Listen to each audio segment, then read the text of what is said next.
Our country's known policy for hundreds and thousands of years is Atithi Devo Bhava, which means that a visitor is like a god. हम मेहमानों की बहुत इज्जत करते हैं, and that's why I would like to start proceedings with Mr. Klaus Heidemann. Mr. Klaus Heidemann, on my extreme left, is a filmmaker with 90 films to his credit.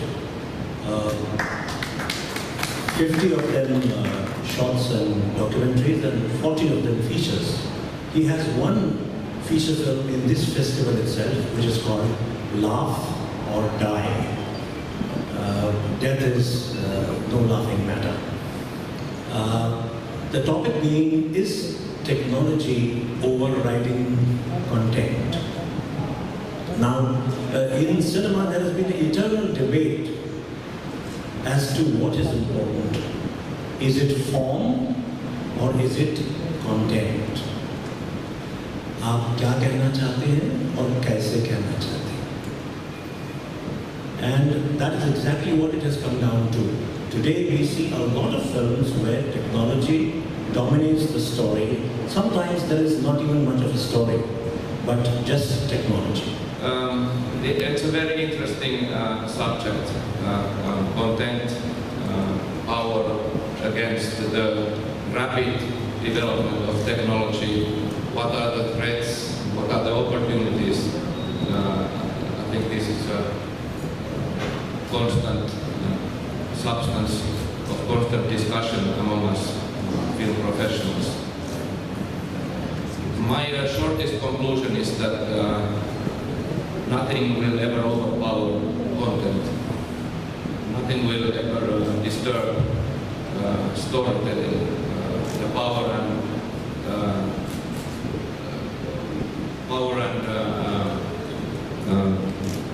demand and need of storytelling. And technology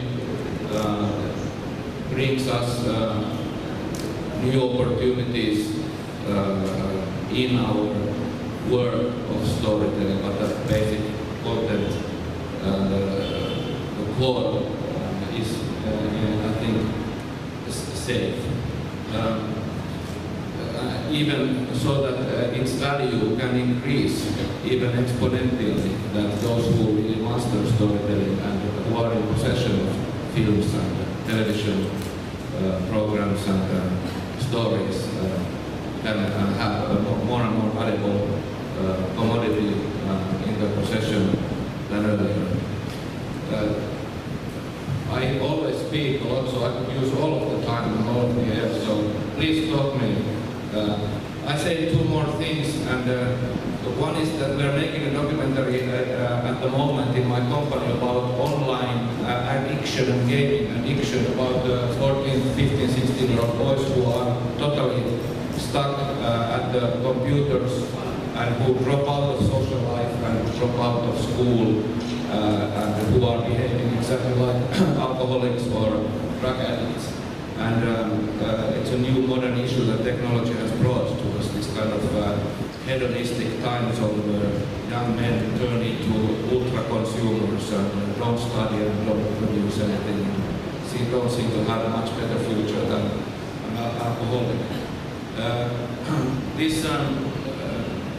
Making this documentary has forced us to study a lot of this subject matter that we're also discussing today. And this is my first thing that I just wanted to bring, is that it's very important for us to see where we are in the map of time, of the evolvement of mankind.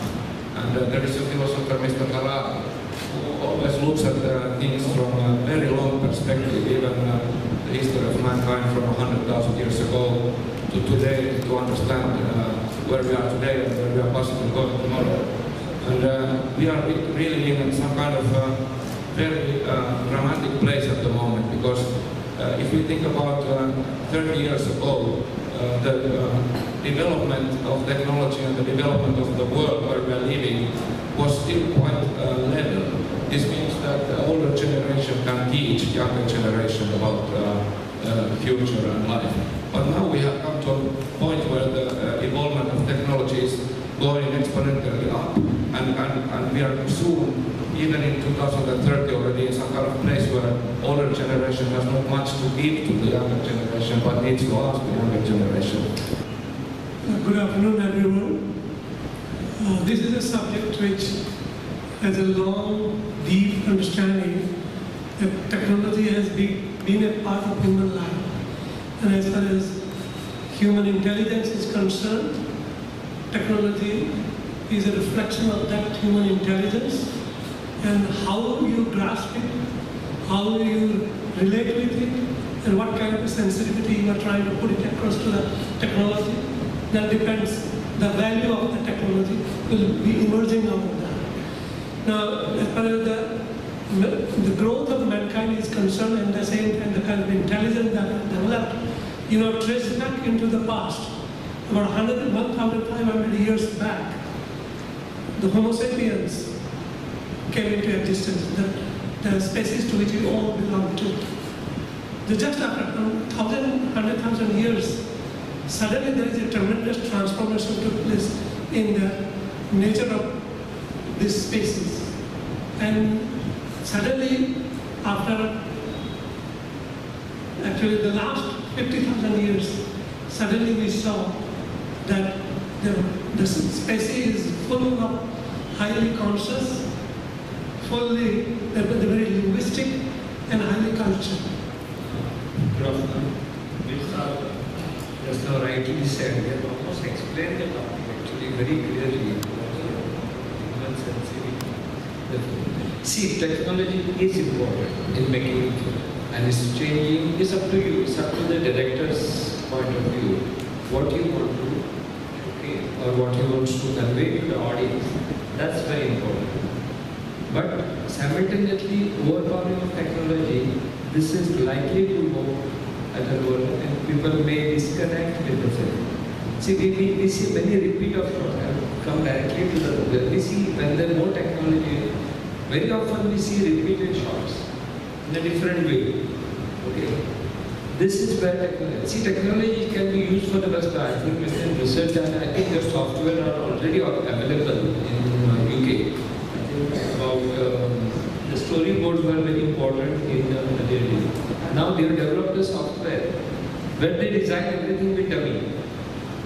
So this technology is used to save the cost of filmmaking. So they have everything, the position of camera, length, what you are going to use, light position, where the actor has to stand, first sector, second actor, distance, everything is planned. So you can do this exercise which takes almost 2-3 hours. You can finish within half an hour. So that much of saving of time reduces the cost of the film, but the technology cost you more, the software cost you more. So this can be designed. I think the Pinewood, I think in the Pinewood in UK. Pinewood, yeah, because one of my friends is doing that. So he explained that this is technology which is very important in cinema. As long as soul is there in cinema, cinema is going to appear. It's not only technology. And worried about in India especially, it has been used in a very wrong way. You see, honestly, you see 1 euro carrying 10 cars and a lot of things can be because of the technology. But is there a soul? No. So we have to understand what we have to convey to our subject. See, how can I've used technology, when I've done film every day. I've used many technology. But it was not overpowering my subject, overpowering the soul of it. And that's where the director plays a very, very important role in today's theoretician and the innovator of how files grow in the office. He died. It was in 1982 when I was working for the Hindustan, and there was a in the Hindustan Standard till the telegraph came out. He was in Calcutta and I, in the press club, there was a meeting and asking some questions. So North the partition only had one reply. Can you tell me anything new after this, your age, you have done too young. So nearly 26, 30 years back, 36 years back. I said that not much. But I see, I'm agnostic. What I can see, I can explain. Well, look here. You see, technology is in the second set. You see, behind technology is the man who controls the thing. And number three, comes the technology which Martin Scorsese took up very proudly in 1981-82 when he was writing an article in the Cycling Sun about color. He discovered color would shortly fade and what would happen to his films, other films, making fantastic color. So through technology color came, Kodak color came. Then he said that, no, I don't believe in it. So there's a great debate in 3-4 issues of Cycling Sound in 1982. So those are the old critics that might be knowing it. And Martin Scorsese is to make each film in black and white, one copy in black and white, shooting in color, but keeping that in black and white. And after 20 years, it proved that in fact, color films started fading out, but the black and white stayed as it is.